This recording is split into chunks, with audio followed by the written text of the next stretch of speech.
Buen día también, Quispe Saavedra. Buen día con todos los chicos y chicas de Selección Uno. Muy bien, vamos a continuar con la historia universal. Hoy hablaremos sobre la Revolución Francesa, uno de los temas más preguntados en exámenes de admisión. Una revolución, pues, con una gran trascendencia. Así que hoy veremos qué características tuvo esta revolución, cuáles fueron sus causas, cuáles fueron sus primeras etapas, porque hoy no vamos a terminar con la Revolución Francesa. La última etapa, la que corresponde a la presencia de Napoleón Bonaparte, lo vamos a estudiar la próxima semana. ¿Ya? Hoy hablaremos de las dos primeras etapas de la Revolución Francesa, la monárquica y la republicana. La imperial lo dejaremos para la siguiente. Es un tema largo, pues, por eso lo dividimos de esa manera. Muy bien, entonces pasemos a estudiar qué es esto de la Revolución Francesa. Y a manera de introducción, pues, coloco esta imagen que representa el momento más importante de toda la revolución, la famosa toma de la Bastilla. Como la población, pues, atacó y tomó este castillo, la Bastilla, un 14 de julio de 1789, en París.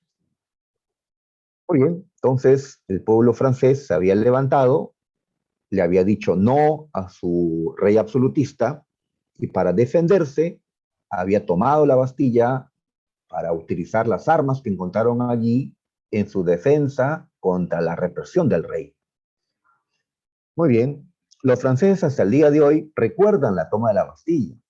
Ellos tienen fiestas patrias los 14 de julio.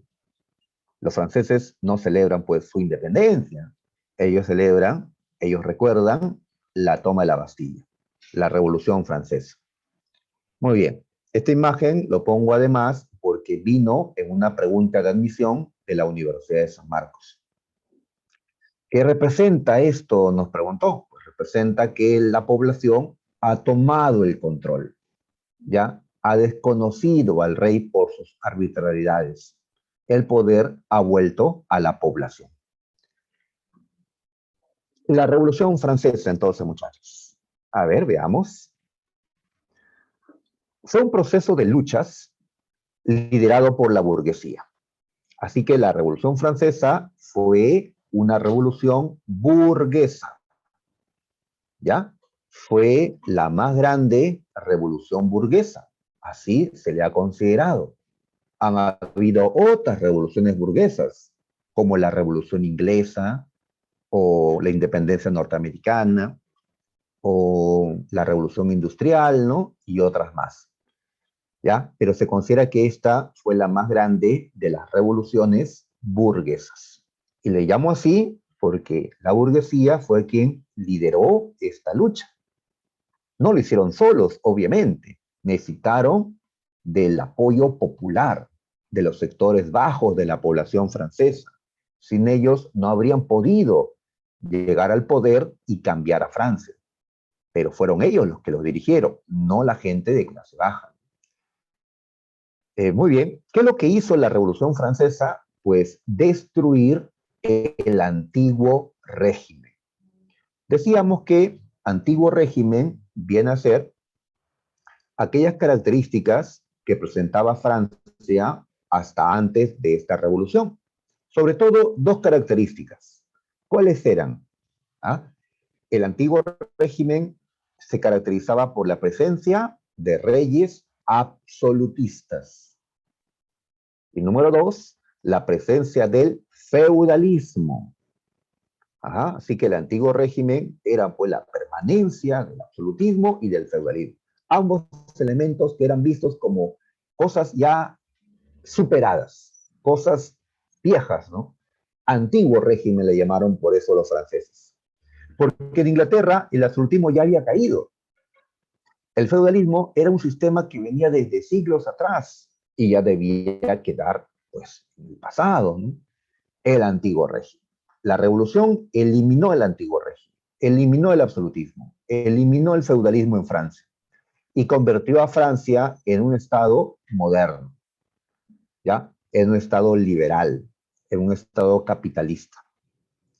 Es decir, la economía francesa va a ser realmente capitalista a partir de ahora, ya que antes, pues el feudalismo estaba también presente.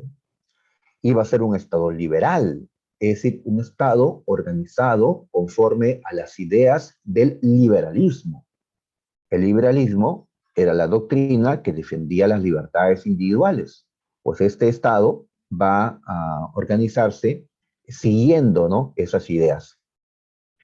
Muy bien. Tan importante ha sido considerada la Revolución Francesa que se dice que con la Revolución Francesa empezó la edad contemporánea. Recordamos que la historia universal se divide en varias edades: la antigua, la media, la moderna y finalmente la contemporánea. Entonces, dejamos la edad moderna y pasamos a la edad contemporánea en 1789, el año en que se inició la Revolución Francesa. ¿Ya? Así con esto estamos iniciando los tiempos contemporáneos, ¿ya? La edad contemporánea, que se extiende hasta hoy. Muy bien. Entonces, ya sabemos en qué año empezó la revolución. 1789, no es tan difícil de recordar esta fecha, ¿ya? Lo hacen, por favor, 789, ahí, seguidito. Muy bien. ¿Cuándo termina? Pues como lo vamos a terminar esto la próxima semana, ahí ya pues, ya les voy a pedir que también memoricen, ¿no?, cuándo termina. En sí, si la Revolución Francesa abarca tres etapas, la monárquica, la republicana y la imperial, entonces decimos que la Revolución Francesa termina cuando cae el imperio napoleónico. Y el imperio napoleónico va a caer, como veremos la próxima semana, finalmente cae en la batalla de Waterloo, 1815. Por lo tanto, esta revolución ha durado, pues, redondeando, unos 25 años, ¿ya? Lo cual, pues, nos va a tomar el tiempo, ¿no?, estudiar cada momento de la Revolución Francesa. ¿Ya? Muy bien. Entonces, ahí está. Causas. ¿Por qué la revolución? ¿Qué pasaba en Francia para que se dé esta revolución? A ver, veamos. A ver, número uno, el Estado francés se encontraba quebrado en ese momento. El Estado francés había tenido grandes gastos en los años anteriores y para 1789 era un Estado en bancarrota, quebrado. ¿Qué significa esto? Que los ingresos que tenían no alcanzaban para pagar los gastos y las deudas que el Estado francés tenía. ¿Qué cosa llevó a Francia a la bancarrota?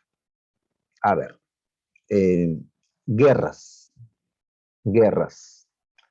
Tenemos aquí las dos últimas guerras que tuvo Francia y que influyen en esta revolución. Tenemos la guerra de los 7 años. ¿Ya? A ver, recordemos, esto lo hemos estudiado, ¿ya? Hemos hablado antes de la independencia de las 13 colonias y ahí mencionamos esta guerra. En la guerra de los 7 años, Francia había sido derrotada por Inglaterra y había perdido gran parte de sus colonias que tenía en América del Norte.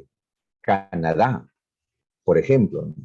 Entonces Francia gastó, perdió, ¿no?, cedió territorios, Francia había caído, ¿no? Entonces, esta guerra llevó a Francia a una crisis económica, política, pero a pesar de la derrota, podemos decir que Francia aún no estaba quebrada, aún no. Pero unos años después vino otra guerra y Francia se metió, la guerra de independencia de las 13 colonias. ¿sí? La guerra de independencia de Estados Unidos. Y Estados Unidos le pidió ayuda a Francia, ya que sabía que Francia era enemiga de Inglaterra. Francia, pues, decidió eh, ayudar a los Estados Unidos. Y así, Estados Unidos logró consolidar su independencia de Inglaterra. Pero Francia no sacó mucho provecho de esta guerra. Ya no recuperó Canadá. Pero cuando vieron las cuentas, vieron las deudas que habían contraído para poder estar en esta guerra, ahora sí, por haberse metido a la guerra de independencia de Estados Unidos, Francia había terminado en bancarrota, quebrada económicamente. ¿Ya? Entonces, la primera guerra los llevó a la crisis, pero la segunda, la de Estados Unidos, es la que los terminó quebrando.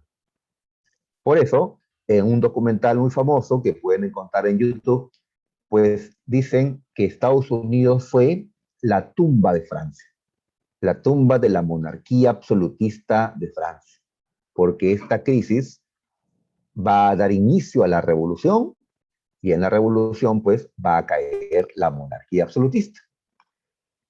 Muy bien, entonces fueron los propios reyes los que, impulsando estas guerras, habían generado pues la crisis.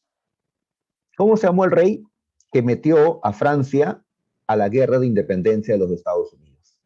Se llamó Luis XVI, ¿ya? El mismo rey que va a estar durante la revolución, aquel que más adelante pues le cortaron la cabeza. Luis XVI. Entonces, él, por haber metido a Francia a esta guerra, fue, de alguna manera, el responsable de la bancarrota. ¿Ya? Muy bien. Ahora, por otro lado, si vemos que el país está en guerras y está gastando mucho, pues, ¿no crees que habría que ser un poquito austeros? O sea, disminuir otro tipo de gastos. No, no lo fueron.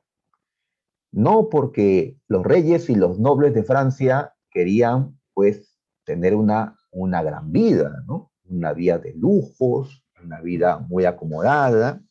¿Y dónde vivían los reyes y los nobles de Francia?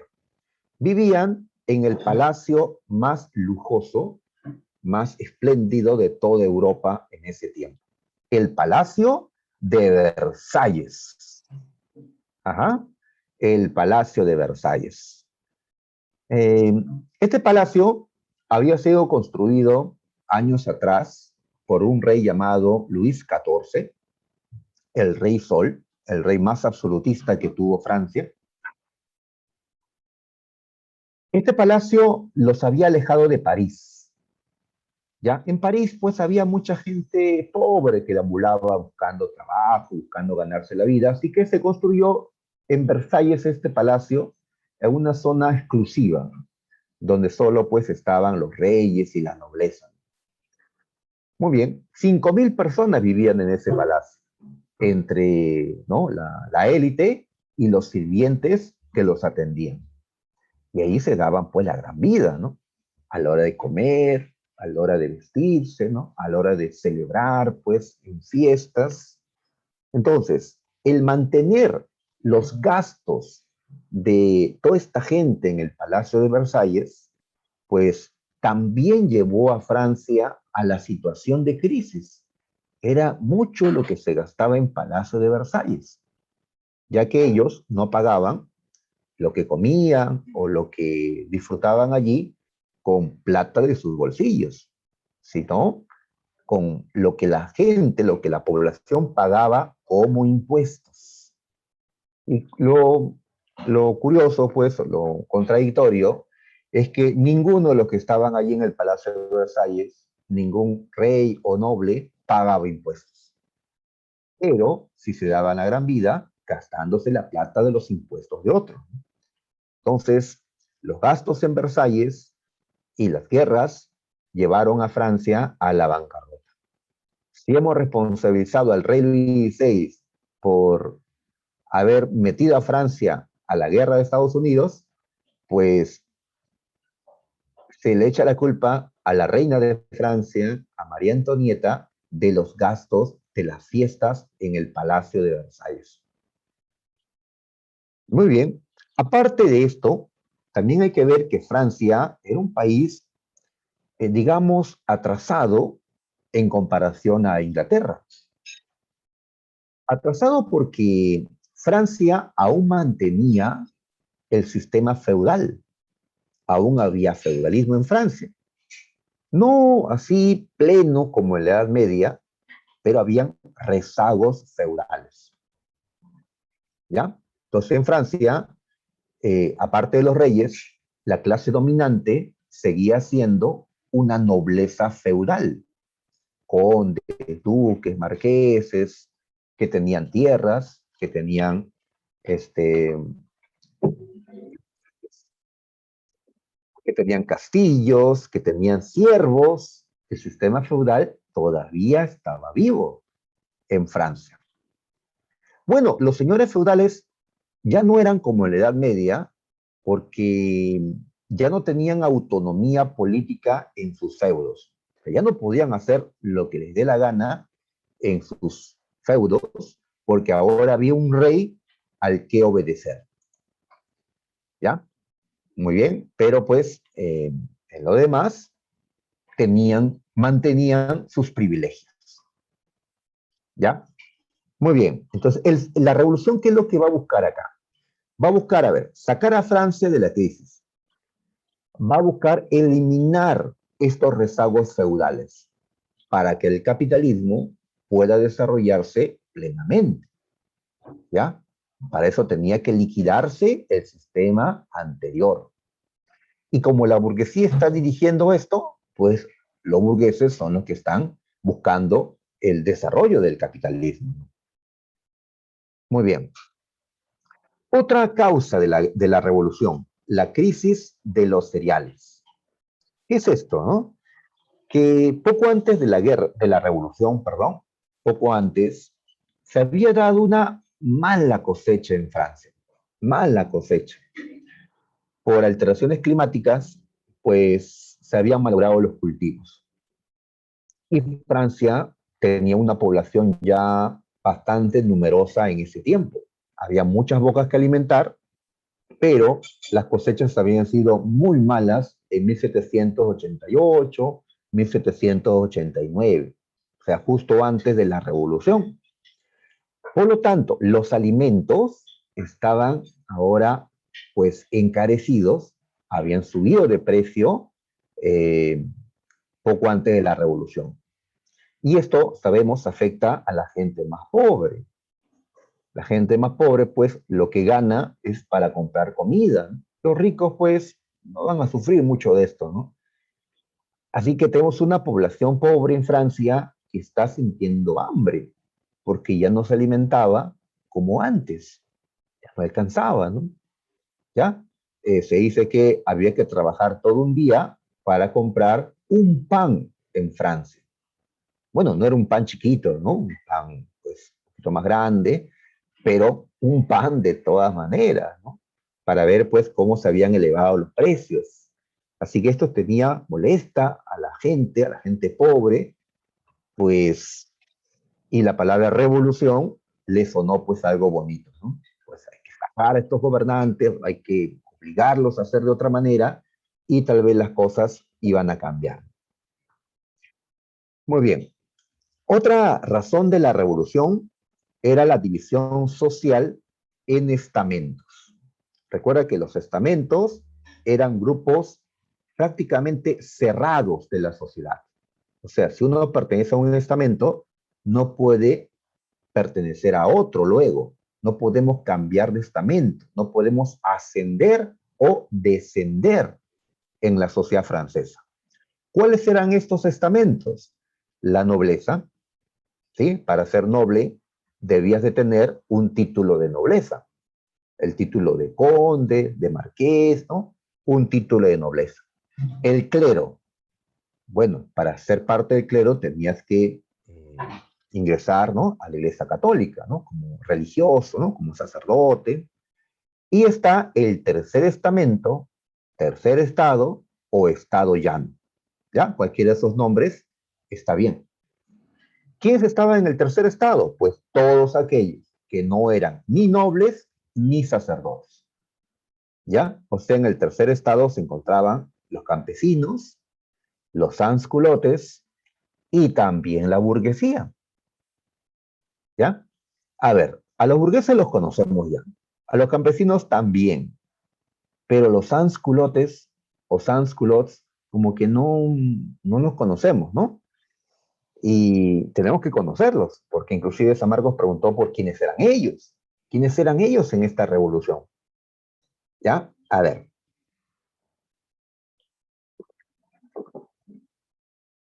muchachos. En la pregunta que hizo esta universidad sobre los sans-culottes, pues la respuesta que encontramos es la siguiente. Masas urbanas sin ocupación fija.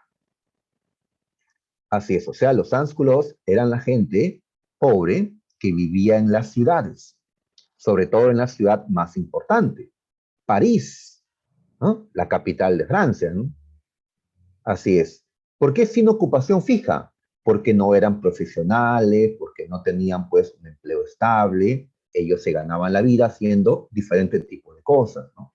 Como ocurre pues en nuestro tiempo también, ¿no? Acá en Lima también hay mucha gente pues que se gana la vida diariamente, ¿no?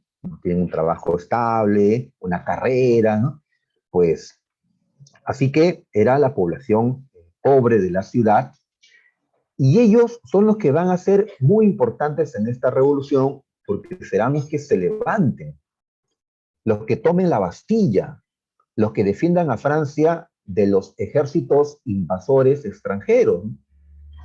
Pero los sans-culottes no dirigieron la revolución, ¿ya? Tal vez porque no tenían mayores estudios, no eran políticos.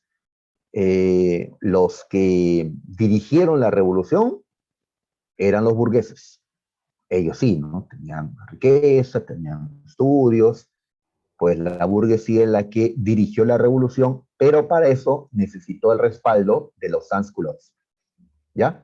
Y parcialmente también de campesinos, ¿ya? O sea, los que hicieron la revolución francesa, ¿quiénes fueron? Los del tercer estado. ¿Contra quiénes hicieron la revolución? Contra la nobleza, contra el clero y contra los reyes. Y una duda más que tal vez tengamos es, profe, ¿qué significa sans-culottes? ¿Sí? Porque no es castellano esto, ¿no? A ver, sans significa sin y culottes o culote significa una prenda de vestir. No he dicho ninguna grosería, por acá. Una prenda de vestir, ¿ya? Vamos a verlo. Vamos a ver esta ropa por acá, a ver. Por acá, por acá tenemos una imagen. Acá está el rey, ¿ya? Luis XVI. Y mira cómo se viste Luis XVI. ¿Ves que usa un pantalón que le llega hasta un poquito por debajo de la rodilla? Pues ese es el culottes, ¿ya? Que estamos hablando. Ese pantalón corto, ¿ya? No se usaba pantalón largo como ahora. Los varones usaban un pantalón hasta un poco por debajo de la rodilla. Un chavito, como tal vez le dirían ahora, ¿no? ¿Ya? Así es. Las mujeres no usaban pantalón, ¿no? En ese tiempo no podían vestirse igual, ¿no? Ahora ya, pues, ¿no? No hay inconvenientes. Muy bien. Entonces, lo normal era que se use el pantalón hasta la rodilla. Los sánsculos eran aquella gente que comenzó a usar pantalón largo. Por eso los nobles le llamaban a esa gente sans-culottes, porque no usaban estas prendas, sino otras, pantalones largos. ¿Ya? Bien, entonces, de ahí el nombre que estamos utilizando. Yo estoy usando un pantalón largo en este momento, la mayoría de ustedes seguramente también. O sea, si nosotros hubiéramos estado en esa época, seríamos sans-culottes por la manera de vestir que tenemos. Claro que no solo es la forma de vestir, ¿no? Sino hay que ver la condición social, ¿no? Económica, para ver si somos sans-culottes o tal vez, pues, tenemos plata y somos burgueses. Bueno, al menos yo no me considero un burgués. Muy bien, así que tenemos tres estamentos. ¿Qué es lo malo, qué es lo criticable de esto? Es que por más que un burgués había acumulado riqueza, había estudiado, era un profesional, seguía en el tercer estamento, seguía en el estamento bajo, no podía ascender. ¿Para qué querían ascender? Pues los que estaban arriba, nobleza y clero, tenían privilegios. ¿Cómo qué privilegios? El no pagar impuestos. La burguesía pagaba mucho de impuestos. La gente pobre, a pesar de su pobreza, también pagaban impuestos. En cambio, la nobleza y el clero no pagaban impuestos. Los nobles tenían tierras, castillos, ¿ya? Pero no pagaban impuestos.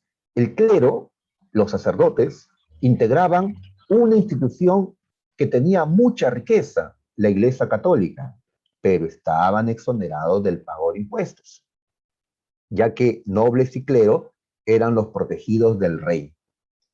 En cambio, el tercer estado, pues, ya, que paguen. Muy bien. Entonces, esto era una sociedad de privilegiados. Había un grupo de privilegiados y el resto, pues, sí tenía que cumplir todas sus obligaciones. Esto choca con las ideas de la igualdad ante la ley, que la ilustración, pues, nos enseñó, ¿no? Que ya hemos visto antes, ¿no? Así que otro objetivo de la Revolución Francesa, ¿cuál fue? Crear una sociedad sin estamentos, sin grupos cerrados. ¿Para qué? Para que el que esté abajo, en base a su esfuerzo, pueda ascender. Y el que está arriba, si no se esfuerza y derrocha lo que tiene, pueda descender. Una sociedad basada en los méritos, como la que ahora, pues, se quiere, ¿no? Que exista, ¿no? No es fácil, claro, ascender porque a veces el esfuerzo no es suficiente, ¿ya? Hay otros que tienen, pues, mayores comodidades, mayores cosas que les permiten más fácilmente ascender, pero, pues, ahí está, ¿no? Y depende del esfuerzo que se le ponga, ¿no? Muy bien, pasemos a ver. Ah, por cierto, a veces colocamos imágenes, caricaturas, ¿no? Políticas para graficar la época. ¿Ya? Vi que en la dirigida que les mandé aparece, ¿qué estoy haciendo? Aparece una caricatura similar a esta. A ver, quiero que observemos un ratito para ver qué nos quiere transmitir esta caricatura. A ver, ¿qué tenemos aquí? Tres personas. Ah, seguramente cada uno representa un estamento. A ver, identifiquémoslos. A ver, el que está acá, de azul morado, ¿ya? ¿Qué color es este? Eh, por la ropa que lleva, pareciera ser un sacerdote, ¿ya? Un sacerdote. El que está a su costado, que tiene un arma, pues los que llevaban armas eran los nobles, descendientes de los caballeros feudales, ¿no? Así que el que está al costado es un noble. Acá vemos arriba a los estamentos privilegiados. Y el que está abajo, aplastado, ¿ya? Pues parece ser alguien del tercer estado, un campesino probablemente, porque vemos que tiene una pala, tiene, parece, ¿ya? ¿Qué es esto? Un arado, algún instrumento. Al fondo aparece su esposa con animalitos, una pastora. Y en la roca, ¿qué dice? Dice talla, impuestos, corveas, o sea, todas las obligaciones que tenían los campesinos en ese tiempo. ¿Pero qué representa esta imagen? Cómo el tercer estado estaba, pues, soportando una gran carga tributaria. Estaba aplastada por los impuestos. En cambio, los privilegiados, noble y clero, estaban por encima de los impuestos, no tenían que pagar nada a ellos. Entonces, esta caricatura representa la sociedad estamental que existía en Francia previamente. ¿Ya? ¿Por qué crearon imágenes así? Pues para graficar lo que pasaba en su tiempo y justificar pues la revolución, que era necesario pues, que el hombre que está acá aplastado se levante, ¿no? La revolución. Muy bien. La burguesía quería a través de esta lucha llegar al poder, tomar el poder político y poder cambiar, ¿no? Desde arriba, poder cambiar a Francia. ¿Quiénes gobernaban Francia? Pues hay una familia que gobernaba Francia desde hace 200 años casi, la familia Borbón, ¿ya? La familia Borbón.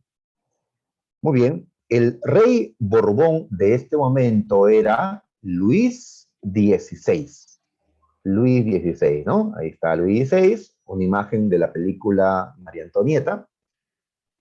¿Ya? Ahí está Luis XVI y su esposa era una austriaca conocida como o llamada María Antonieta.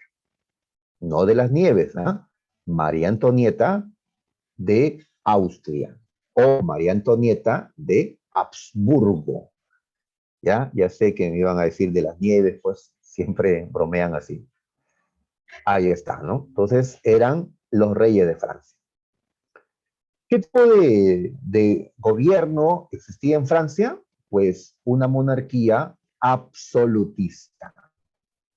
Es decir, una monarquía en el que los reyes concentraban el poder. No había separación de poderes, no había constitución, no existía democracia, no eran reconocidas las libertades, los derechos fundamentales de la gente. Así era una monarquía absolutista.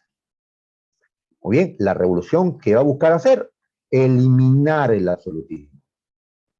¿Ya? Hay que tener reyes, sí, pero con poder reducido, dicen unos.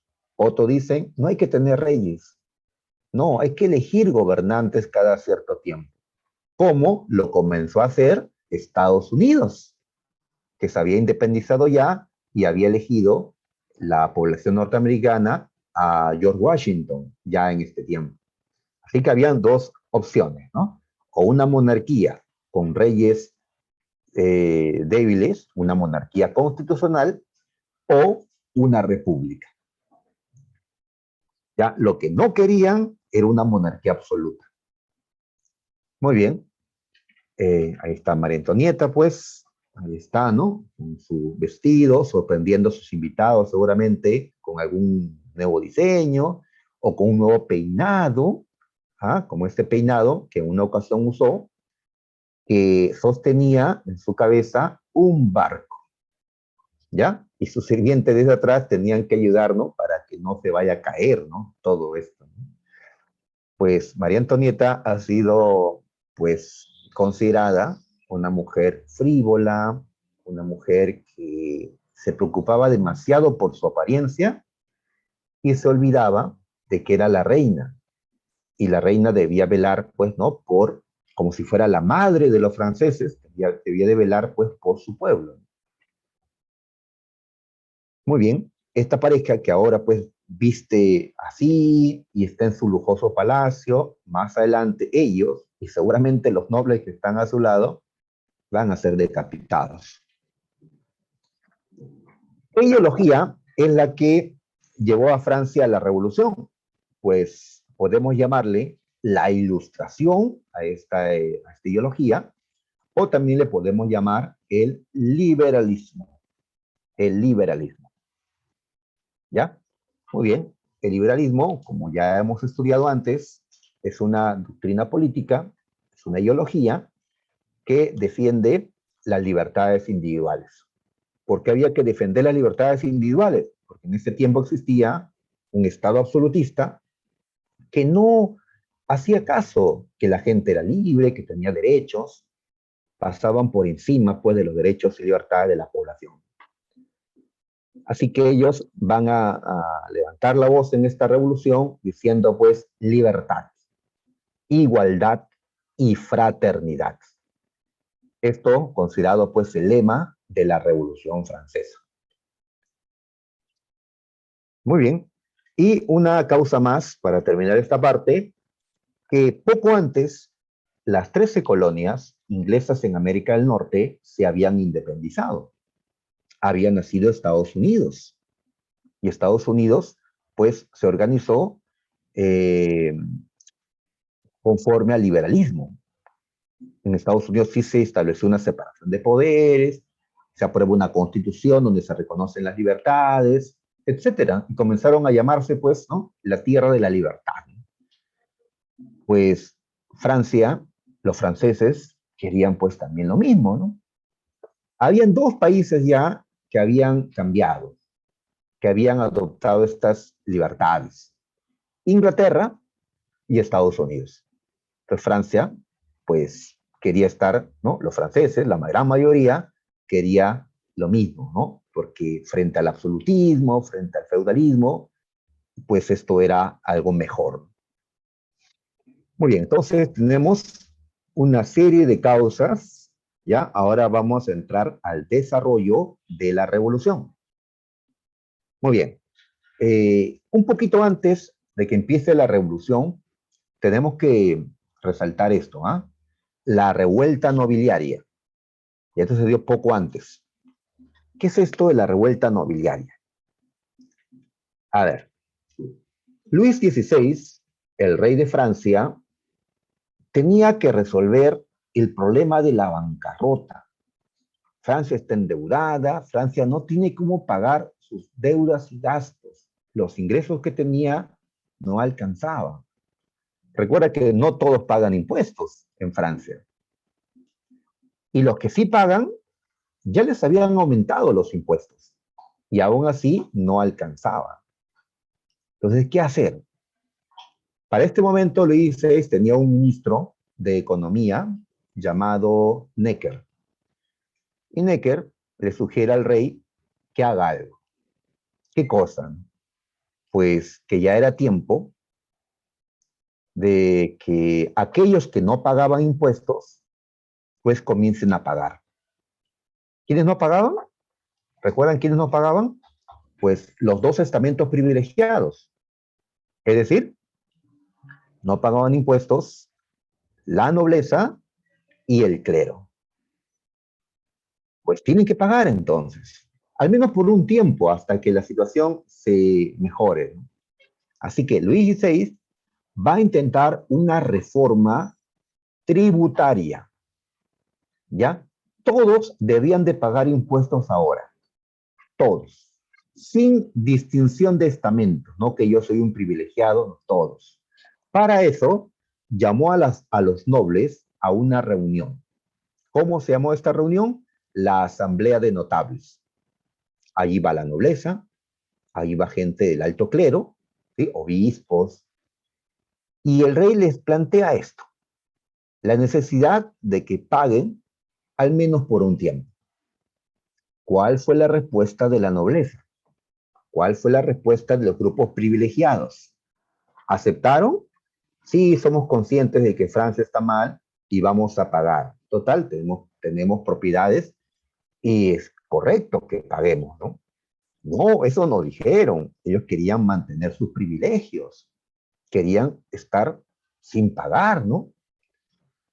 Se opusieron, ¿ya? Con respeto, le dijeron pues al rey que él no tenía la facultad para obligarles a pagar impuestos, que ellos se lo habían ganado, sus antepasados habían servido a los reyes, que se ganaron estos privilegios, que no podían pues eliminarlos, que eran, ¿no?, los que ayudaban al rey, ¿ya? Y utilizaron un argumento, ¿ya?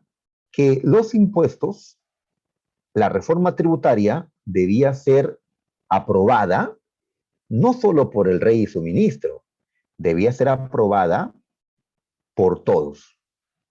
Es decir, llamemos a los representantes de la nobleza, del clero y del tercer estado. Y junto con el rey se debía de discutir el asunto. Ya, o sea, lo que me están pidiendo es que convoque al Congreso de Francia. Sí, ¿cómo se le conocía al Congreso de Francia?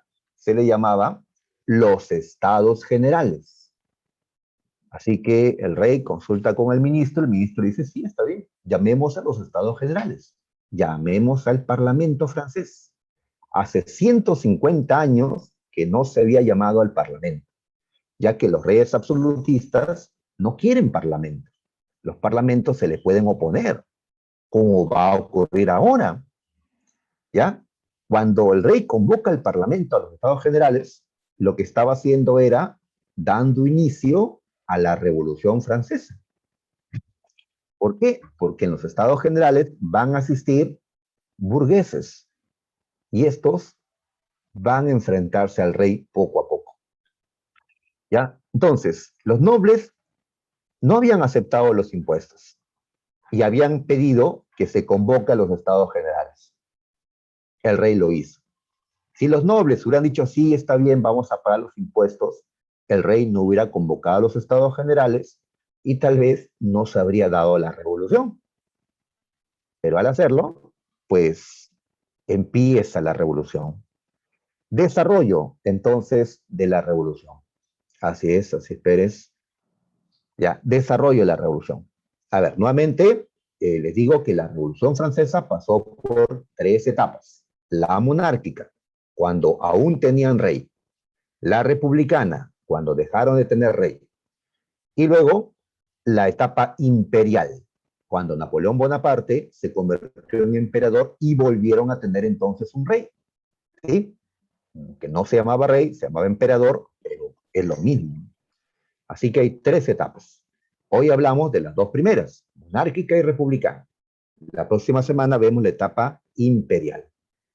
A ver, desarrollo entonces. Empezamos con la etapa monárquica. ¿Ya? Muy bien. Y la etapa monárquica a su vez va a tener varios periodos. A estos periodos le vamos a llamar, según la asamblea, según el parlamento que van a tener. Así que a esta primera parte le vamos a llamar el de los estados generales. El rey entonces convocó a los estados generales y así comenzaron a, a elegirse representantes de los 3 estamentos. ¿Ya? Ahí vemos en esa imagen, los estados generales fueron la reunión de los representantes de los 3 estamentos. Ya no te olvides cuáles son los estamentos. Nobleza, clero y tercer estado. Del tercer estado, ¿quiénes asistieron? Sans-culottes. Difícil que esta población, ¿no? Humilde pueda llegar al parlamento. Los campesinos, también difícil que la gente humilde del campo vaya a llegar, ¿no? ¿Quiénes son los que asistieron en nombre del tercer estado o tercer estamento? Pues los burgueses, los capitalistas, los empresarios, ¿no? Ellos son los que asistieron. Y así en esta imagen encontramos la reunión, ¿ya? Ahí puedes ver, hay sacerdotes, habían 300, hay nobles, habían 300 de la nobleza y habían 600 del tercer estado. Y seguramente te preguntarás, ¿por qué habían más del tercer estado? Por la razón siguiente. El tercer estado representaba el 97% de la población. 97%. En cambio, la nobleza y el clero apenas sumaban el 3% de la población. ¿Ya? Por eso el tercer estado debía tener más representantes, porque representaban al 97%. Creo que debían tener más todavía. O la nobleza y el clero debían tener menos, en todo caso. Así era. ¿Ya? Muy bien, ahí están reunidos. ¿Qué lugar es este? El Palacio de Versalles. ¿Ya? Ahí están, sus esposas están mirando desde allá, porque pues acá no hay mujeres, ¿no? En la política estaban excluidas las mujeres, machistas pues, ahí están fuera. ¿Y quién dirige todo esto? El rey. Ahí vemos al rey en su trono. arriba, ¿no? Porque siempre tiene que estar por encima, ¿no? Ahí está. Muy bien, esto es los estados generales, lo que podemos comparar con un congreso. Ahí está. Muy bien. La Universidad de San Marcos preguntó lo siguiente: ¿para qué el rey convocó a los estados generales? ¿Con qué propósito? ¿Mm? Pues recuerdas lo que quería hacer el rey, una reforma tributaria. Y los nobles habían dicho, no, no, no, eso tenemos que aprobarlo en los estados generales. Y por eso el rey convocó a esta reunión. Así que el rey quiere que se apruebe la reforma tributaria para solucionar la crisis financiera, es decir, la bancarrota en que se encontraba el Estado. Si se logra que los demás paguen impuestos, pues habrá más ingresos para poder salir de esa crisis. El rey les dijo lo siguiente a los que estaban ahí reunidos: los he llamado para esto, solo para esto. Después se pueden ya ir, ¿no?, a sus casas. El rey solo quería que aprueben lo que él quería que se apruebe. Pero los burgueses que estaban sentados acá no fueron solo para decirle sí al rey. No, si ellos estaban aquí ya, pues no se iban a ir, ya se iban a quedar hasta cambiar a Francia. ¿Ya? Así fue la Revolución Inglesa. Los burgueses de Inglaterra, pues desde el Parlamento tomaron el poder y le quitaron sus poderes al rey. Lo mismo pensaba hacer la burguesía de Francia, que está ahora sentada allí en estos estados generales. ¿Ya? Ellos no querían aprobar solo la reforma tributaria, querían aprobar una constitución que limite el poder del rey. Así que aquí va a haber una pelea política entre el rey, que quiere mantener el absolutismo, y esta burguesía, que quiere eliminar el absolutismo con una constitución. Muy bien. Ahora, ¿qué problema tuvo esta reunión? Un problema con la votación. No se ponían de acuerdo sobre la forma de votar, porque en un congreso lo que hace la gente es votar para aprobar pues una reforma, una ley. Hay que votar. Muy bien. ¿Cómo era la forma de votar en esta asamblea? En la última ocasión que se convocó a esta reunión, la forma de votar era por estamentos. ¿Cómo es eso? Que cada estamento, hay 3 estamentos, sabemos, representados aquí, cada estamento tenía un voto. O sea, el voto no era por persona, sino por grupo. Por grupo. ¿Ya? Muy bien. Entonces solamente habían 3 votos: el voto del clero, el de la nobleza y el voto del tercer estado. Solo 3. No era voto por persona, sino por grupo. ¿Ya? Muy bien. La nobleza y el clero dijeron, está bien. ¿Qué dijeron los burgueses? ¿Qué dijo el tercer estado sobre esta forma de votar? Dijo que no, ¿ya? Porque siempre iban a perder, ya que la nobleza y el clero estaban unidos. Serían 2 votos contra 1 del tercer estado. El tercer estado tenía 600 representantes en esta reunión. Si el voto fuera por persona, tendrían 600 votos. Los otros, si se unieran, tendrían 300 más 300, 600 votos también. Todo era cuestión de jalar unos a su grupo y el tercer estado tendría la mayoría. El voto por persona, el voto individual, fue lo que ellos propusieron. El rey tenía la última palabra. El rey, ¿qué dijo? ¿Voto individual o voto por estamentos? El rey dijo, voto por estamentos. Porque si el rey establecía el voto individual, estos burgueses tendrían el control de la reunión y votarían una constitución. El rey no puede permitir que ellos tengan el control y voten la constitución. No. Los burgueses se molestaron con esta decisión. O sea, ¿para qué nos han traído acá si nunca vamos a ganar en las elecciones? ¿Para qué nos duplicaron la cantidad de 300 a 600 si el número no importa? Si sean 1 millón, igual el grupo tiene un solo voto.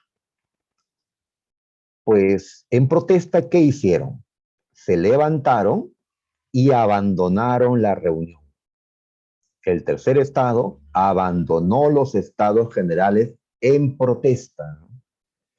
Ya habrá visto que en el Congreso peruano también alguna vez los congresistas de algún grupo se han levantado y se han ido, ¿no? Bien, estos hombres del tercer estado, esta burguesía que se retiró de los estados generales, formó su propia asamblea, su propia reunión. ¿Qué nombre tuvo? Asamblea Nacional. ¿Ya? Entonces, en la Asamblea Nacional se reunieron los representantes del tercer estado, los burgueses, que habían abandonado los estados generales. ¿Ya? Se reunieron por separado, en otro ambiente. Y se llamaron la Asamblea Nacional. ¿Por qué nacional? Porque decían representar prácticamente a toda la nación francesa. Recuerda que el tercer estado era el 97% de la población. En cambio, esos, ¿a cuántos representan? ¿No? Al 3%, ¿no? Los nobles, el clero, que estaban sentados al otro lado, ¿no? Muy bien. Todo esto ocurre en el Palacio de Versalles, ¿ya? Al día siguiente, cuando quisieron volver a reunirse en el mismo lugar, encontraron el lugar cerrado, con una nota que decía cerrado por reparaciones. El rey lo había cerrado para que no tengan dónde reunirse. ¿Qué hicieron entonces ellos? Se reunieron en el patio, no importa. Había un patio en el Palacio de Versalles donde los nobles jugaban a la pelota, una pelota de trapo, digamos, y con una especie de raqueta se iban tirando la pelota, ¿no? Un juego al que se le compara con el frontón o el tenis, ¿ya? Un juego con una pelota, ¿ya? Aún no existía, pues, el fútbol, el vóley, el básquet, ¿no? Los deportes más conocidos actualmente no existían todavía en este tiempo, ¿no? El fútbol todavía van a ser después, ¿no? En Inglaterra, los ingleses no son los mejores en el fútbol, ¿no? En lo que ellos han creado. Eh, en ese lugar, en ese patio, se reúnen los representantes del tercer estado y hacen un juramento. Este juramento se encuentra acá representado en esta pintura. Vean la pintura, ¿ya? ¿Qué están haciendo? ¿Ah? Mire, este hombre está con el brazo derecho levantado. ¿Ah? Eso lo hacemos cuando juramos algo. La mayoría ha levantado su brazo. Están haciendo un juramento, ya conocido como el juramento del frontón o el juramento de la pelota. Le llaman así por el lugar, porque juraron en esta sala, en este patio de juego de la pelota. El juramento, ¿en qué consiste? Pues ellos dijeron, el rey no nos va a separar, juremos mantenernos unidos hasta darle a Francia una constitución. Lo que Francia necesita es eso, una constitución. Y miraban a Estados Unidos, que había aprobado ya la primera constitución en la historia. Francia buscaba lo mismo. Muy bien, entonces, esta es la pintura del juramento del frontón. ¿Ya? No nos van a separar, dijeron.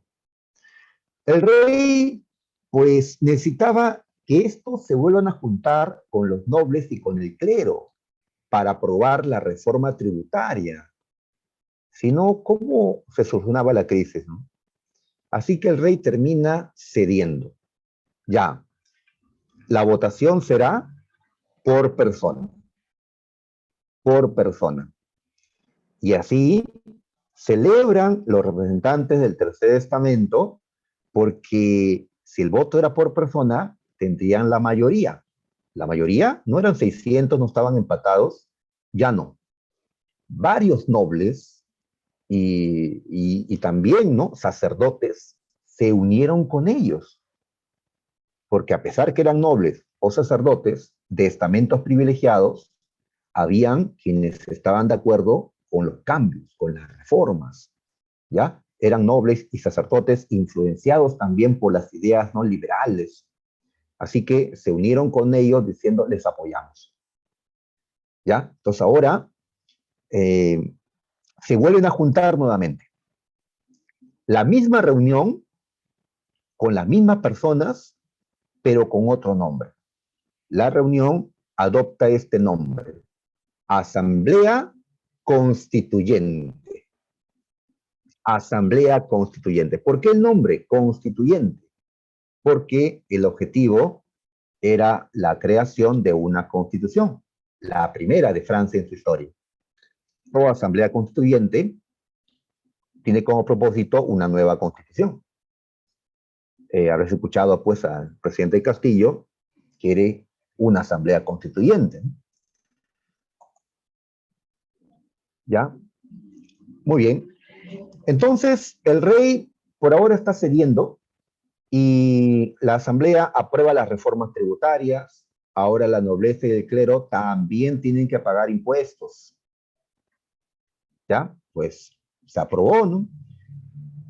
El rey ya está satisfecho con eso. Ya no quiere que la asamblea siga reuniéndose. ¿Por qué no? Porque lo que estaban haciendo ahora, los de la asamblea, ¿qué cosa era? Buscar una constitución. Comenzaron a crear los primeros artículos de la constitución. Esto demora porque nunca han tenido una constitución, no tienen una base, pues va a demorar, ¿no? Entonces, antes que crean la constitución, pues el rey quiso disolver la asamblea constituyente. ¿Ya? Así es, le dijo a los parlamentarios, pues les ordeno que se regresen a sus casas. Les ordeno. Así que los nobles y el clero se fueron, pero los burgueses que estaban ahí no se movieron, no se fueron, ¿ya? No, pues que nos saquen los militares, ¿no? Que nos saquen, ¿no? Pues entonces, ahora va a empezar la violencia, ¿ya? Ahora, el ministro Necker, el ministro del rey, le dijo al rey, no, no lo haga. Pues el rey despidió a Necker. Necker quería las reformas, quería, el rey lo despide. ¿Y esto qué significa? Que el rey sí va a disolver la asamblea a la fuerza, el rey va a defender su gobierno absolutista. Y todo el que se lo ponga, pues, queda fuera, ¿no? Muy bien, entonces la asamblea, la burguesía que está ahí, está preocupada porque ¿qué podían hacer? El rey está trayendo a Palacio de Versalles soldados, va a disolver a la fuerza la asamblea, ¿ya?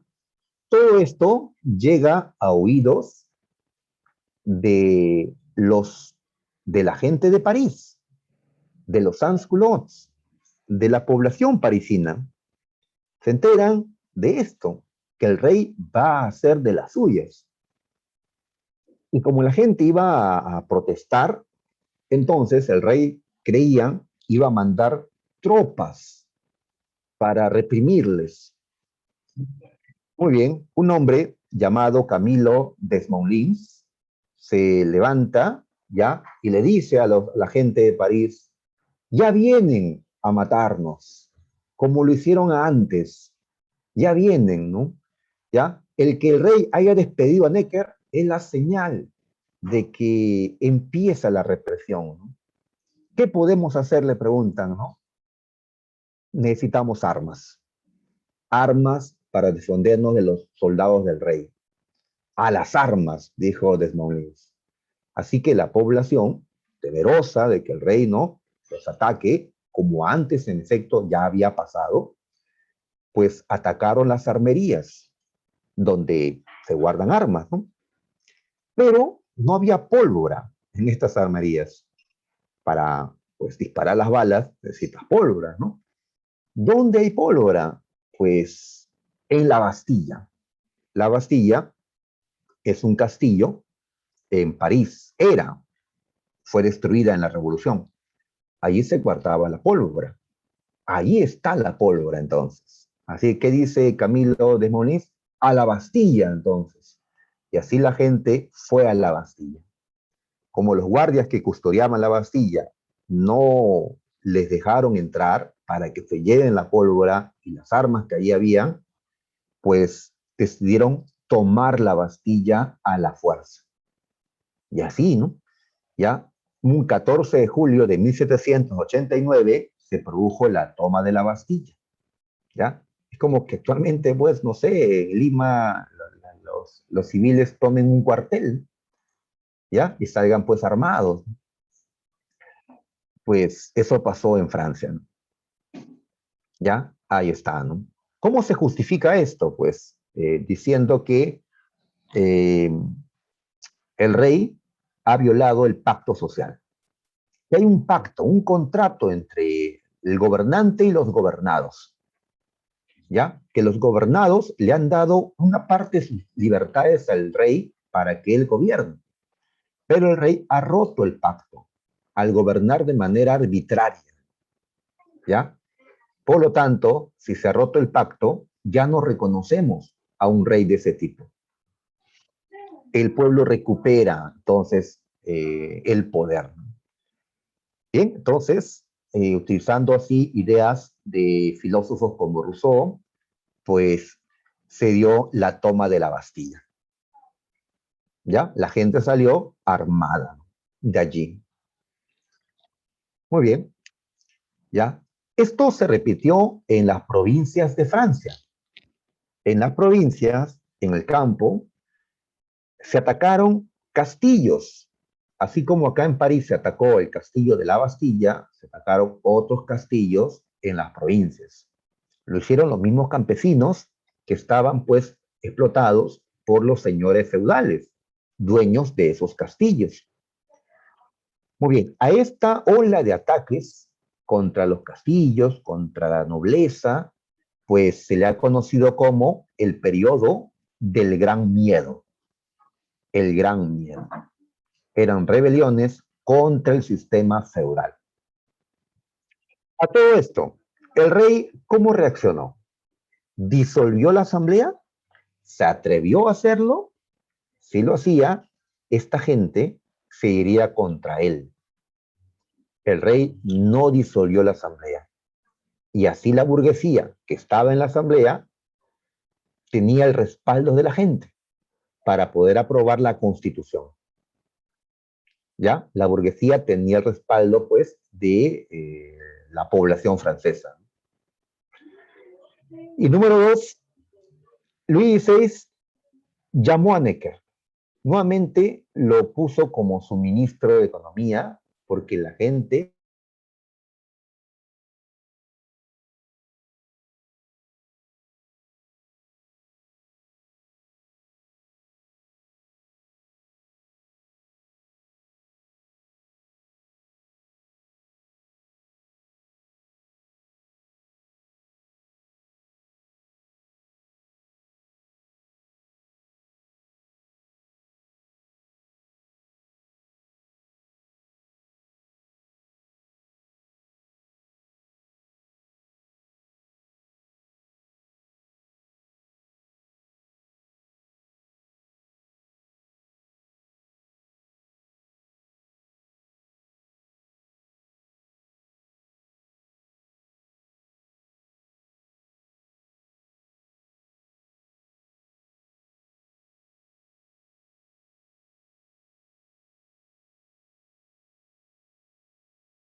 Mm, ya, ¿qué pasó? Al parecer mi internet se fue.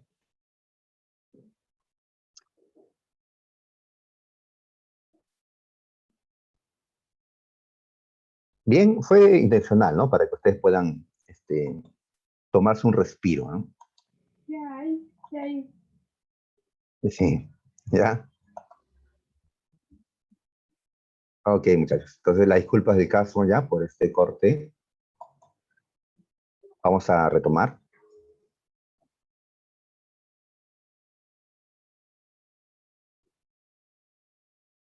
Bien. Bien, chicos, entonces vamos a continuar, ¿ya? A veces pasa, ¿no? Fallos del sistema. A ver, entonces, eh, la Asamblea Constituyente había sobrevivido a este intento del rey de querer disolver la Asamblea, ya que la población se había levantado violentamente en la toma de la Bastilla y otras luchas.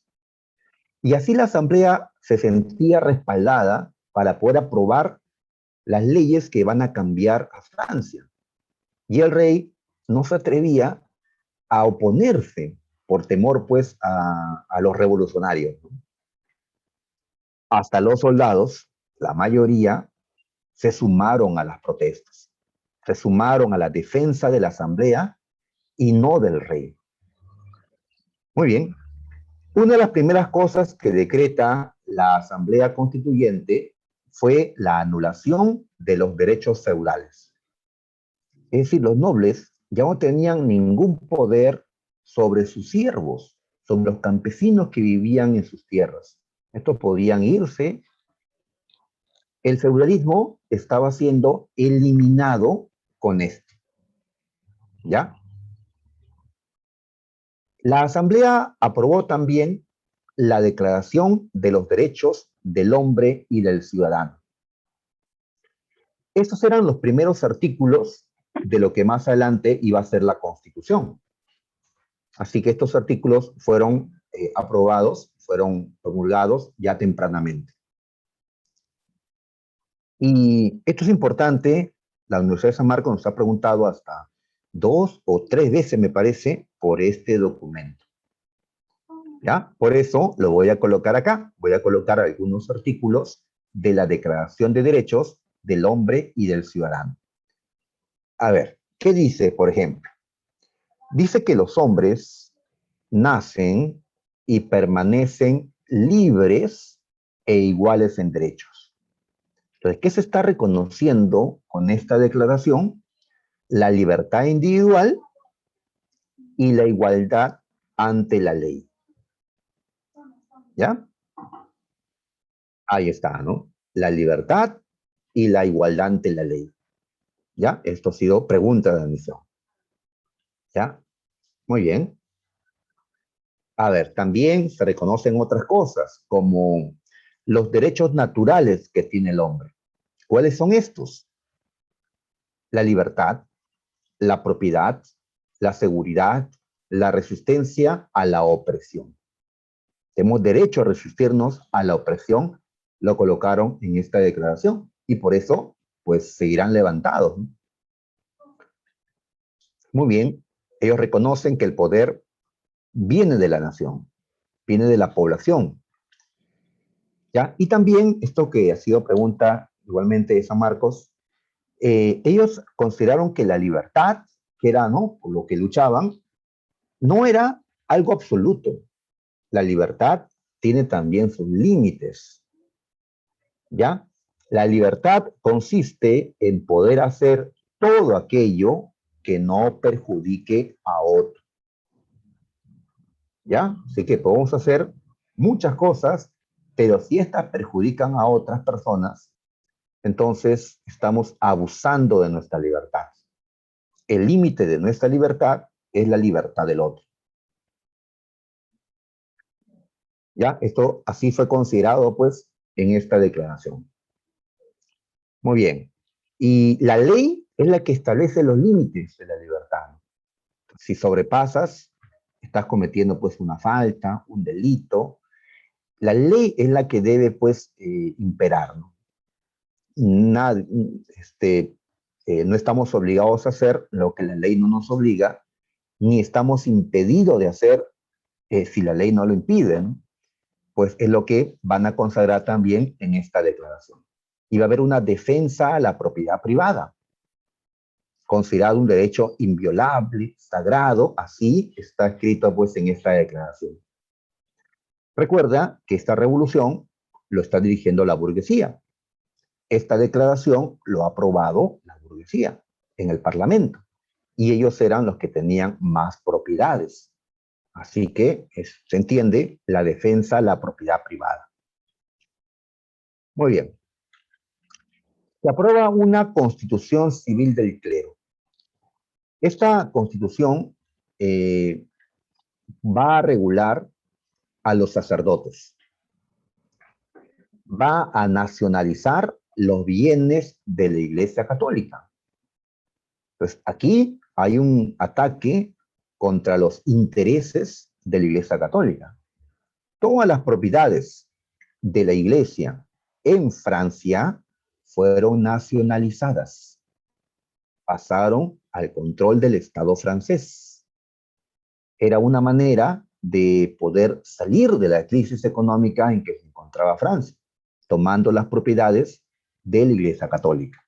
Pero no habían dicho que se respeta toda propiedad y que es inviolable. La propiedad de ellos era, ¿no? La propiedad de la Iglesia Católica, pues, se nacionalizó.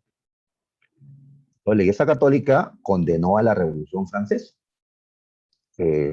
¿Ya? Los papas dirán, pues, a los franceses que no sigan esta revolución. La revolución continuó, ¿no? Se aprobó la primera constitución de Francia en 1791. Entonces, Francia ahora tiene una constitución, por lo tanto, Francia ya no es una monarquía absoluta. ¿Qué es? Pues una monarquía constitucional. Mantienen al rey, pero sus poderes quedaron muy limitados, muy restringidos. Se establece la separación de poderes, se reconocen las libertades. Muy bien, entonces Francia ha cambiado. Francia ya no es feudal, ya no es absolutista, ya no hay estamentos, porque en nombre de la igualdad ante la ley se eliminan los privilegios de la nobleza, ¿no? Francia ya cambió, ¿ya? Tal vez la revolución debió terminar aquí, pero nada, ¿no? Todavía tenemos para buen rato, porque eh, falta pues que otros países intervengan en la revolución. A ver, ahora hay que elegir a los parlamentos, ¿ya? Ahora tiene que haber un parlamento, una asamblea permanente, y la población tiene que elegirla. Para eso se aprobó el voto censitario. ¿Qué es esto? Un voto al que solo podían participar varones que tengan propiedades inmuebles. O sea que no le dieron el derecho a voto a todos. A los varones que no tenían propiedades, no. A las mujeres, a ninguna mujer. Pues este es el llamado voto censitario, ¿ya? A diferencia del voto universal. El voto universal es aquel pues, en que podamos votar todos los adultos. La única limitación, pues, es la edad. Ya, en cambio, el voto censitario, pues, también te pone, ¿no? Otros requisitos, ¿no? Que seas varón, que tengas propiedades de valor y que, pues, tengas ingresos importantes, ¿no? Si no, no puedes votar. ¿Qué más cambió? Los reyes ya no van a estar en el palacio de Versalles.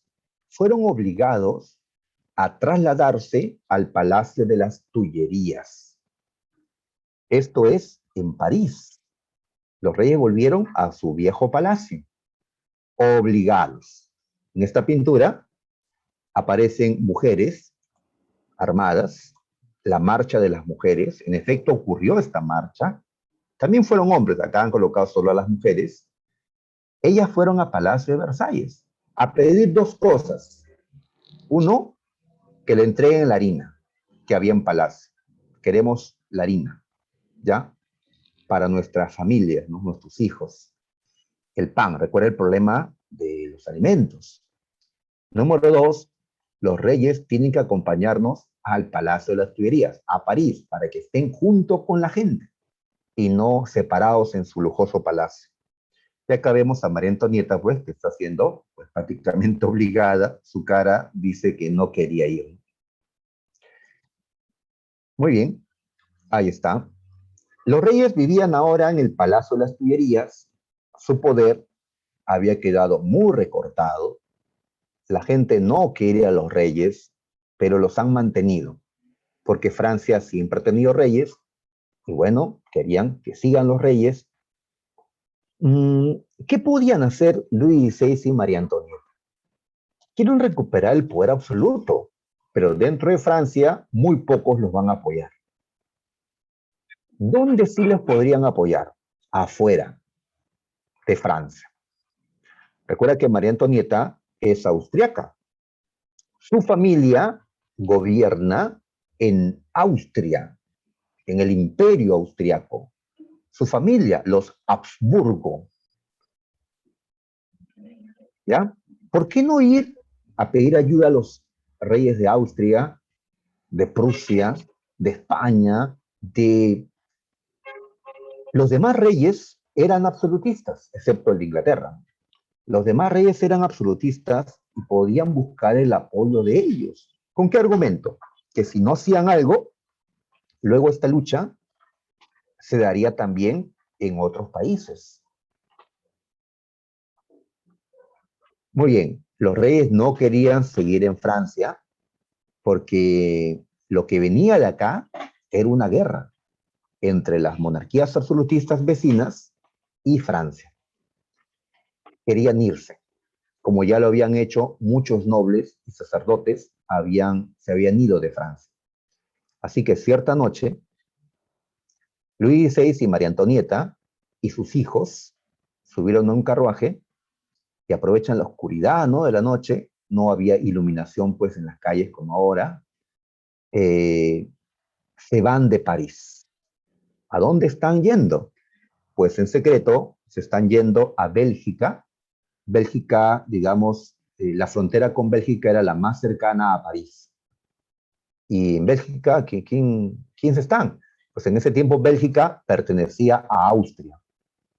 O sea que si llegaban a Bélgica, los reyes de Francia tendrían la protección de la familia de María Antonieta. Así que se van para allá. Pero al día siguiente, ya de día, pues fueron reconocidos.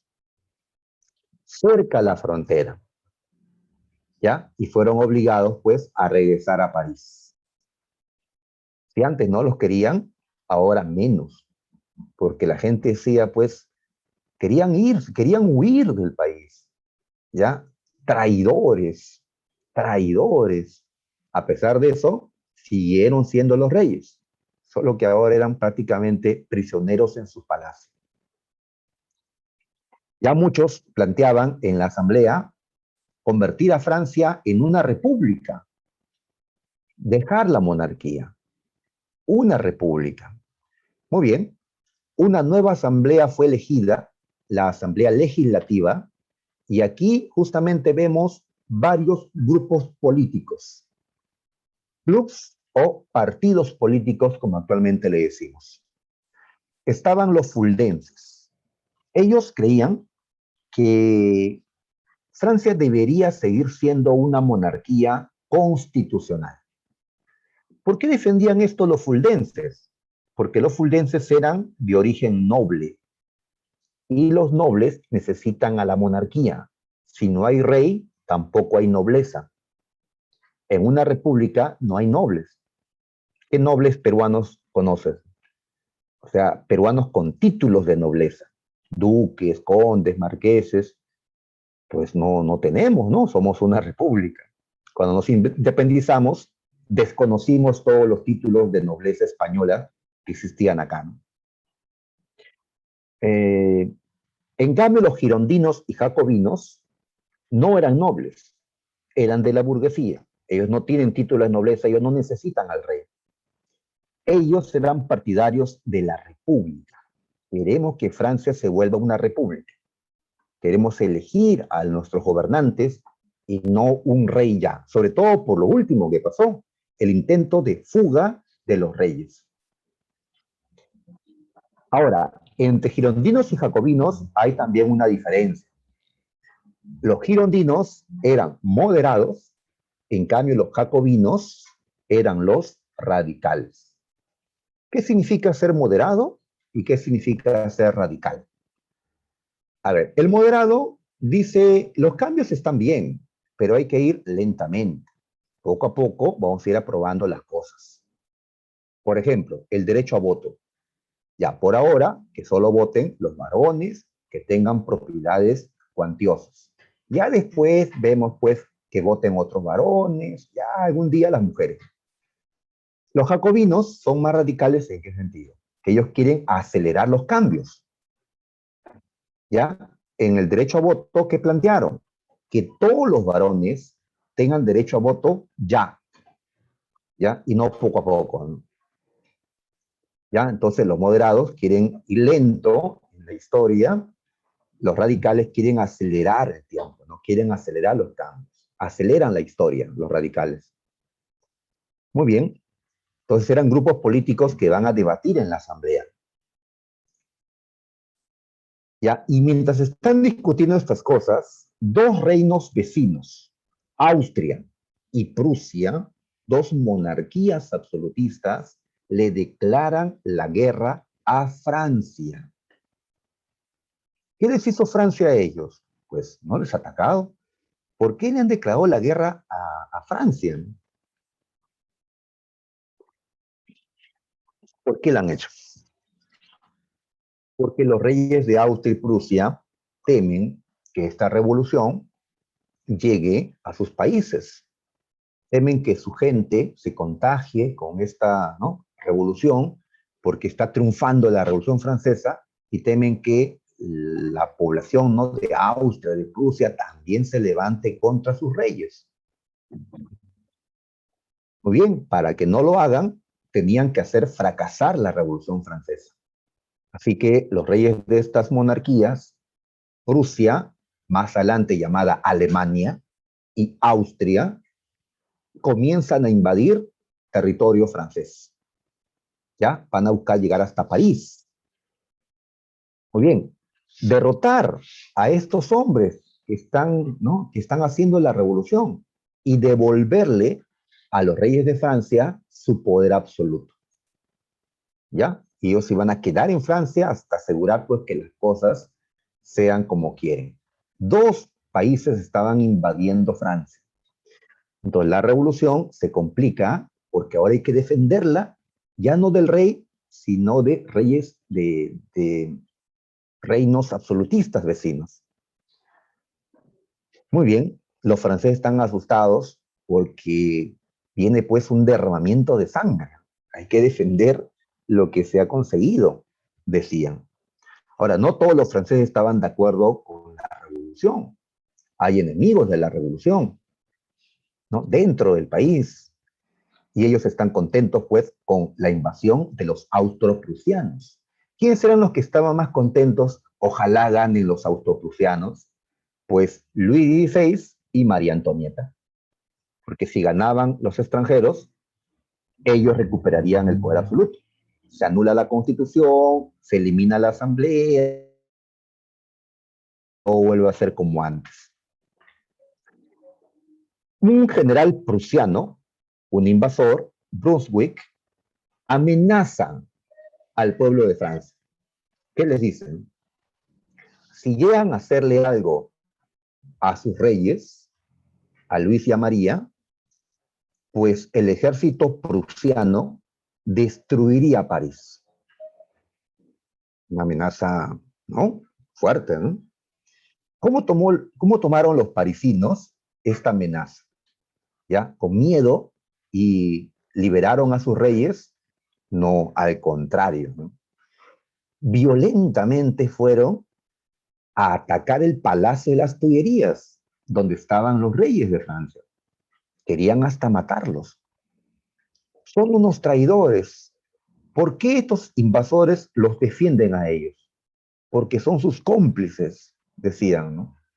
La Guardia Nacional protegió a los reyes porque si eran traidores, debían ser juzgados.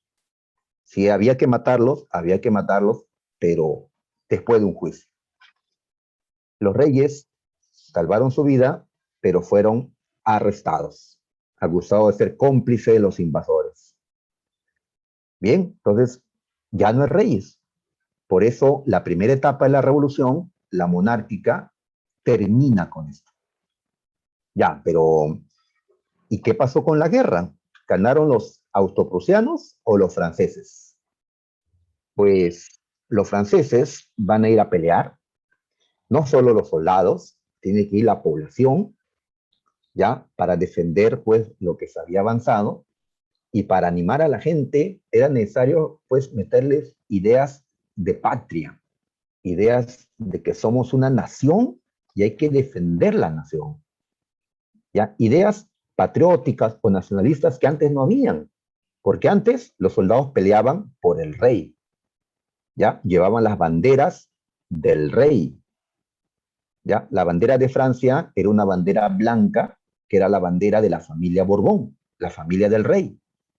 No había una bandera que representara, pues, a la nación francesa. Ahora es cuando van a surgir los símbolos patrios de Francia. Y esto será, pues, ya luego imitado por muchos otros. Por eso estoy colocando aquí a un costado la bandera de Francia que surge en este tiempo. ¿Ya? Ahí está, tiene los colores de París. La ciudad de París utilizaba estos colores, azul y rojo. Y como aún eran una monarquía, y la monarquía utiliza el color blanco, dejaron el blanco al medio. ¿Ya? La bandera de Francia, la actual, ¿no? Y también desde Marsella, los voluntarios para la guerra cantaban un himno, los de Marsella, así que le llamarán la Marsellesa, el himno nacional de Francia. ¿Ya? Es un himno ya muy bonito, aunque es un himno que llama a la guerra. Un ratito,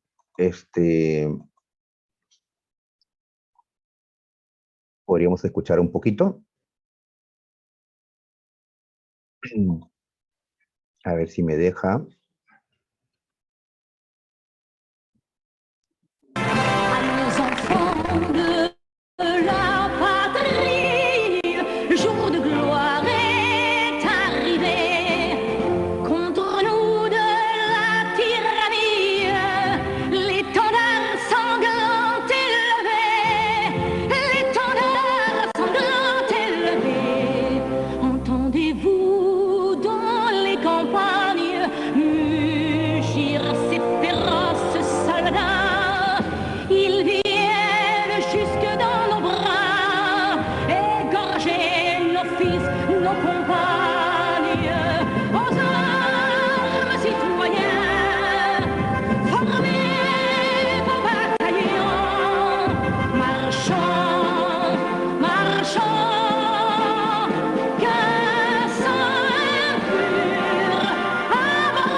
Ya, bueno, hemos escuchado un poco.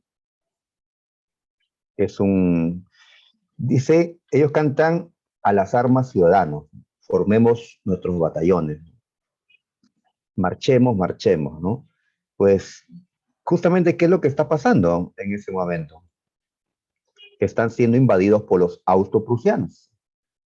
De ahí que los están llamando, pues, a defender la revolución en esta marsellesa. ¿Ah? Vienen a degollar a nuestros hijos y mujeres, dice, ¿no?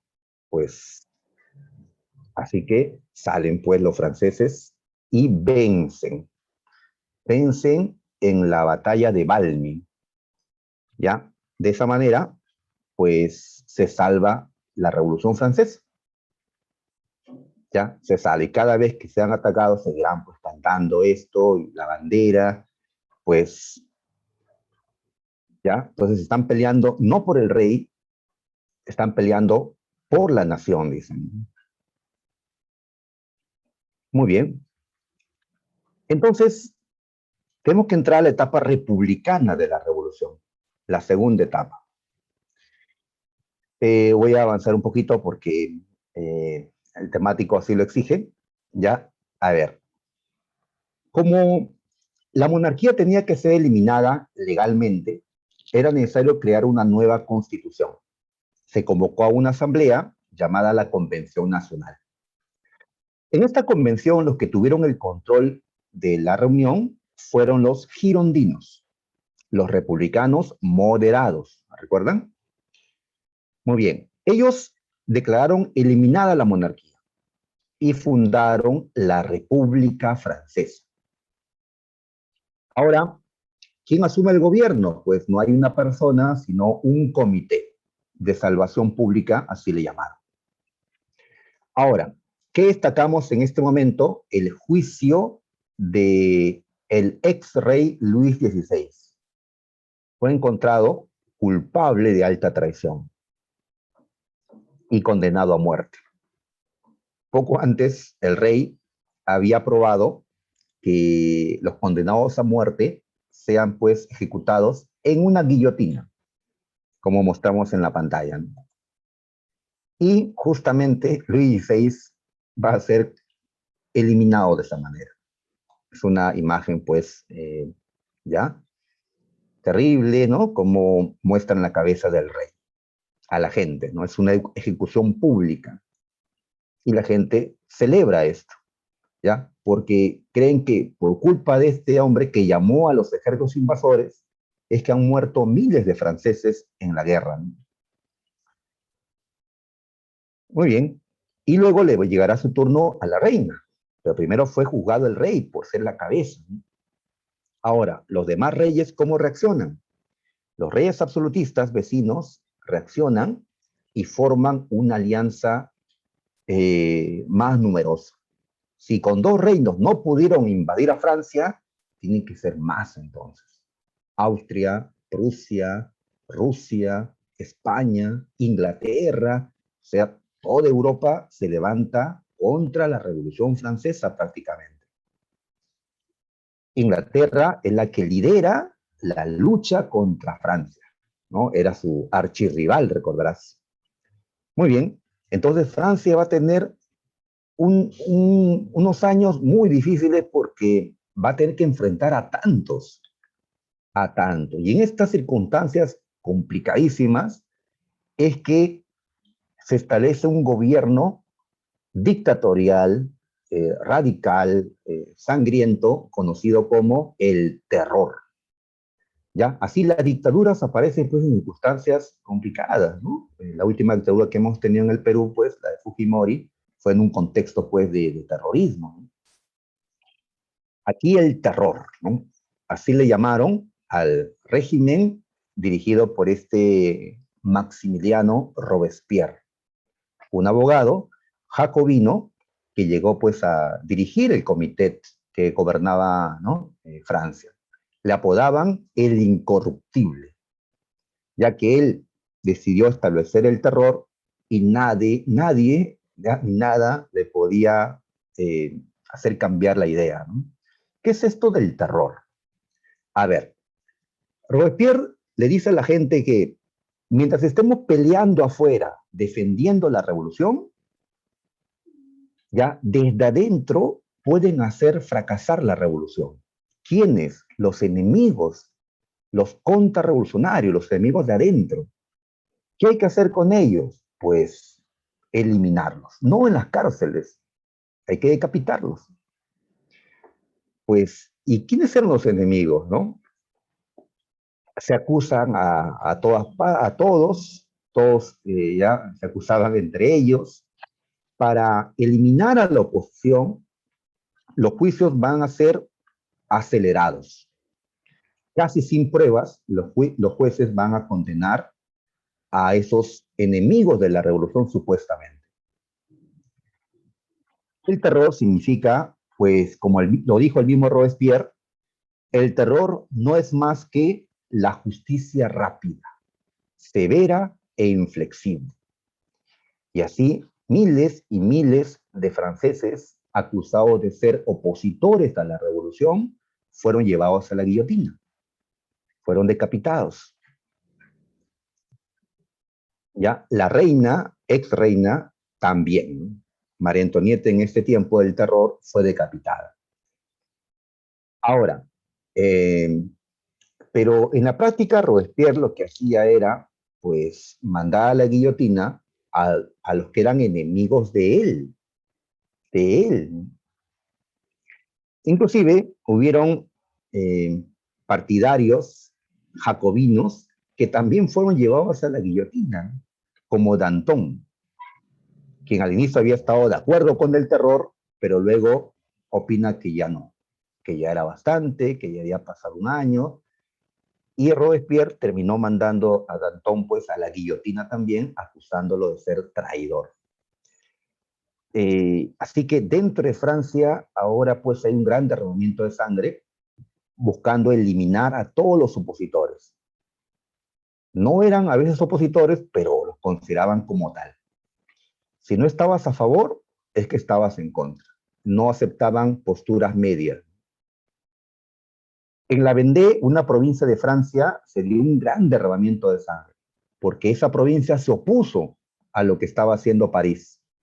Y bueno, las tropas mataron pues a la población que se encontraba allí. La revolución decía libertad, igualdad y fraternidad, tratarnos como hermanos. En esta imagen, ¿no? Se muestra con ironía cómo este revolucionario escribe fraternidad en la pared con la sangre de esta gente, pues, a quien ha matado, ¿no? Fraternidad. Muy bien, y así habían periodistas también radicales, como Marat, que en su periódico, El Amigo del Pueblo, señalaba que estos son traidores también, ¿ya? Decapítenlos. O sea, eh, animaba, pues, ¿no? Ya, estas represiones. Marat fue asesinado también por una mujer, quien lo vio, pues, como no el amigo del pueblo, como decía su periódico, sino como un enemigo, más bien. Este terror termina con un golpe de Estado. Los grupos moderados de la Asamblea le dan golpe de Estado a los radicales, a los jacobinos. Y así el terror termina. ¿Qué pasó con Robespierre? Fue llevado también a juicio por sus excesos y fue decapitado. Muy bien. Entonces, muchachos, se crea una nueva constitución y se establece que el gobierno recae en un directorio. Un gobierno de 5 personas que estudiaremos ya la próxima semana, porque ahora sí, ya el tiempo nos ha ganado. Bien, muchachos, entonces nos quedamos acá. Entren por favor al intranet y busquen el temático.